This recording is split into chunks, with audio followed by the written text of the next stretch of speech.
मित्रांनो, जर का तुम्ही स्टॉक मार्केटमध्ये नवीन असाल, तुम्हाला जर का कॉन्फिडन्स अजून नसेल किंवा कॉन्फिडन्स बऱ्यापैकी आहे बट भीती वाटत असेल कोणत्या पण शेअरला बाय करायच्या आधी, तर वन ऑफ द वे आहे ज्यामध्ये आपली भीती त्याच्यामध्ये पूर्ण जाऊ शकते, कारण की तो स्टॉक किंवा ती कंपनी झिरोच होत नाही.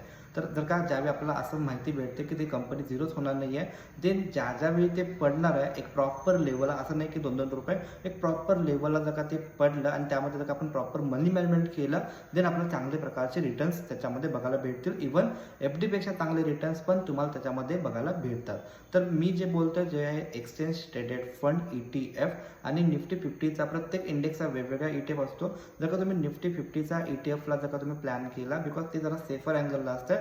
इनिशियल डेजला जर का तुम्ही त्याच्यामध्ये प्रॅक्टिस केला, निफ्टी त्याच्यामध्ये वेगवेगळे बीस आहेत, ओके, निफ्टी 20 आहे आणि वेगवेगळ्या म्युच्युअल फंड किंवा वेगवेगळ्या ETF त्याच्यामध्ये आहेत जे निफ्टी 50ला ट्रॅक करतात. तर निफ्टी 50चा ट्रॅक रेकॉर्ड आणि त्या सेम टू सेम निफ्टी 20चा ट्रॅक रेकॉर्ड ऑलमोस्ट तुम्हाला सेम बघायला भेटणार, बिकॉज त्याच्यामध्ये पण त्याच कंपन्याचं त्याच्यामध्ये फंड असतो. ओके, तर ते एक्सचेंज ट्रेडेड फंड असतं. तर ते ऑलमोस्ट झिरो तर होत नाही आहे आणि ज्यावेळी निफ्टी आपला पडणार आहे त्यावेळी जर का आपण प्रॉपर मनी मॅनेजमेंट जर का यूज केलं, तर त्याच्यामध्ये तुम्हाला चांगले रिटर्न्स पण बघायला मिळू शकतील फ्युचरमध्ये. आणि तेच तुम्ही जर का स्विंग ट्रेडिंगला जर का यूज केला थेरी, आणि तीच थेरी तुम्ही जस्ट प्रॅक्टिस केला आणि तुम्हाला कॉन्फिडन्स आला, देन त्यानंतर सेकंड स्टेप आहे जे की तुम्ही डायरेक्टली आपण शेअर्समध्ये पण त्याच्यामध्ये ते सेम टू सेम थेरी जर का यूज केला, तर स्विंग ट्रेडिंगमध्ये पण तुम्ही प्रॉफिटेबल होऊ शकता.